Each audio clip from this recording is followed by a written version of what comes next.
ಇವತ್ತು ಊಟಕ್ಕೊಂದು ಸಿಂಪಲ್ ಆಗಿ ಸೊಪ್ಪಿನ ತೊವೆ ಮಾಡೋಣ. ಇದನ್ನು ಕೆಲವರು ತೊವೆ ಅಂತಾರೆ, ಕೆಲವರು ಪಪ್ಪು ಅಂತಾರೆ, ಕೆಲವರು ಮಸಪ್ಪು ಅಂತಾರೆ. ನಾನು ಮಾಡುವಂತಹ ವಿಧಾನದಲ್ಲಿ ಇವತ್ತು ತೋರಿಸ್ಕೊಡ್ತಾ ಇದ್ದೀನಿ. ನಿತ್ಯದ ಊಟಕ್ಕೆ ರುಚಿಯಾಗಿರುತ್ತೆ, ಆರೋಗ್ಯಕರ ರೆಸಿಪಿ ಸಹ ಹೌದು. ಹಾಯ್ ಫ್ರೆಂಡ್ಸ್, ಎಲ್ಲರಿಗೂ ನಮಸ್ಕಾರ. ವೆಲ್ಕಮ್ ಟು ಸಂತೃಪ್ತಿ ಕಿಚನ್.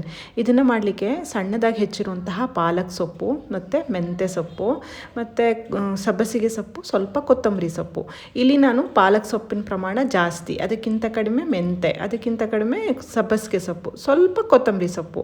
ನಾನು ಆಗಲೇ ಹೇಳಿದ ಹಾಗೆ ಇದು ನಾನು ಮಾಡುವಂತಹ ವಿಧಾನ. ನಾನು ಇಷ್ಟು ಸೊಪ್ಪುಗಳನ್ನು ಹಾಕಿ ಇವತ್ತು ತೊವೆ ಮಾಡ್ತಾ ಇದ್ದೀನಿ. ಇದು ಮಾಡೋದು ತುಂಬಾ ಸುಲಭ.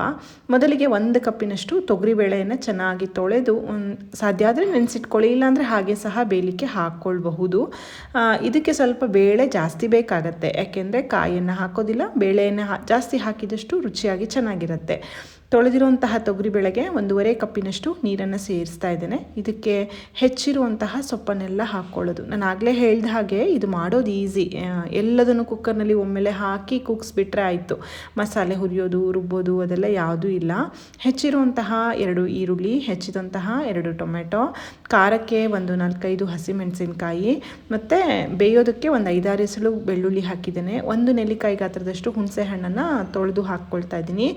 1/4 ಚಮಚದಷ್ಟು ಅರಿಶಿಣ ಹಾಕ್ತಾ ಇದ್ದೀನಿ, 1 ಚಮಚದಷ್ಟು ಜೀರಿಗೆ ಹಾಕ್ತಾ ಇದ್ದೀನಿ, 1/2 ಚಮಚದಷ್ಟು ಎಣ್ಣೆಯನ್ನು ಹಾಕ್ಕೊಳ್ತಾ ಇದ್ದೀನಿ. ಇದಿಷ್ಟನ್ನು ಹಾಕಿ ನೀರನ್ನು, ಅಗತ್ಯ ಇರೋಷ್ಟು ನೀರನ್ನು, ನಾನು ಆಲ್ರೆಡಿ ಬೇಳೆ ಬೇಯೋದಕ್ಕೆ ಅಗತ್ಯ ಇರೋಷ್ಟು ನೀರು ಹಾಕಿದ್ದೀವಲ್ಲ, ಸಾಕಾಗತ್ತೆ. ಲಿಡನ್ನು ಕ್ಲೋಸ್ ಮಾಡಿ ಸಣ್ಣ ಉರಿಯಲ್ಲಿ 1 ವಿಷಲ್, ದೊಡ್ಡ ಉರಿಯಲ್ಲಿ 2 ವಿಷಲ್ ಹೊಡಿಸ್ಕೊಂಡ್ರೆ ಸಾಕು.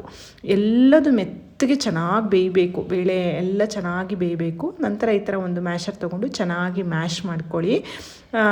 ನುಣ್ಣಗಾಗಬೇಕು, ಹಾಗಂತ ಮಿಕ್ಸಿಲಿ ಹಾಕಿ ರುಬ್ಬು ಬಿಡಬೇಡಿ, ಅದಷ್ಟು ಚೆನ್ನಾಗಾಗಲ್ಲ. ಈಗ ಒಂದು ದಪ್ಪ ತಳದ ಪಾತ್ರೆಗೆ 1 ಚಮಚ ಎಣ್ಣೆ ಬಿಸಿ ಆದಮೇಲೆ 1/2 ಚಮಚ ಸಾಸಿವೆ, ನಂತರ 1/2 ಚಮಚದಷ್ಟು ಜೀರಿಗೆ, ಜಜ್ಜಿದಂಥ 1 5-6 ಎಸಳು ಬೆಳ್ಳುಳ್ಳಿ, 1 ಮುರಿದಿರೋಂತಹ ಬ್ಯಾಡಗಿ ಮೆಣಸಿನಕಾಯಿ. ಬೆಳ್ಳುಳ್ಳಿ ಕಂಪ್ಲೀಟ್ಲಿ ಆಪ್ಷನಲ್, ಬೇಡ ಅಂತಾದರೆ ಇಂಗನ್ನು ಹಾಕ್ಕೋಬೋದು. ಈಗ ಸ್ವಲ್ಪ ಕರಿಬೇವಿನ ಸೊಪ್ಪನ್ನು ಹಾಕಿ ಬೇಯಿಸಿದಂತಹ ಸೊಪ್ಪಿನ ಮಿಶ್ರಣ ಏನಿದೆ ಅದನ್ನು ಸೇರಿಸ್ಕೊಳ್ಳೋಣ. ಇದನ್ನು ನೀವು ಬಿಸಿ ಬಿಸಿ ಅನ್ನದೊಟ್ಟಿಗೆ, ರಾಗಿ ಮುದ್ದೆ ಒಟ್ಟಿಗೆ ಮತ್ತು ರೊಟ್ಟಿ ಚಪಾತಿ ಒಟ್ಟಿಗೂ ಸಹ ಮಾಡ್ಕೊಳ್ಬೋದು, ಚೆನ್ನಾಗಾಗತ್ತೆ. ನೀರಿನ ಹದವನ್ನು ಯಾವುದರ ಒಟ್ಟಿಗೆ ಸರ್ವ್ ಮಾಡ್ತೀರಿ ಅನ್ನೋದ್ರ ಮೇಲೆ ನೋಡ್ಕೊಳ್ಳಿ.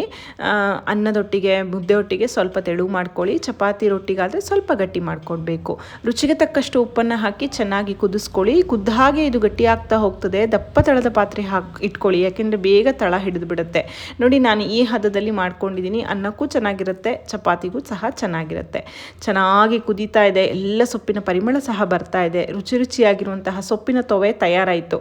ನಾನು ಆಗಲೇ ಹೇಳಿದ ಹಾಗೆ ಇದನ್ನು ಈರುಳ್ಳಿ ಬೆಳ್ಳುಳ್ಳಿ ಇಲ್ಲದೇನೂ ಸಹ ಮಾಡ್ಬೋದು, ಚೆನ್ನಾಗಾಗತ್ತೆ. ತುಂಬ ಸುಲಭ ಫ್ರೆಂಡ್ಸ್. ಇದು ನಿತ್ಯದ ಊಟಕ್ಕೆ ಅದೇ ಹುಳಿನ ಅದೇ ಸಾರ ಅಂತ ಕೇಳೋರಿಗೆ ಖಂಡಿತ ಇದನ್ನು ಮಾಡ್ಕೊಳ್ಳಿ, ತುಂಬ ಚೆನ್ನಾಗಿರುತ್ತೆ. ನಾನು ಇದನ್ನು ಬಿಸಿ ಬಿಸಿ ಅನ್ನದೊಟ್ಟಿಗೆ ಸರ್ವ್ ಮಾಡ್ತಾ ಇದ್ದೀನಿ. ಮೇಲ್ಗಡೆಯಿಂದ ತುಪ್ಪ ಹಾಕ್ಕೊಂಡು ಉಪ್ಪಿನಕಾಯಿ ಹಪ್ಪಳದೊಟ್ಟಿಗೆ ಸವಿರಿ. ವಿಡಿಯೋ ಇಷ್ಟ ಆದರೆ ಲೈಕ್ ಮಾಡಿ, ಶೇರ್ ಮಾಡಿ, ಕಮೆಂಟ್ ಮಾಡಿ.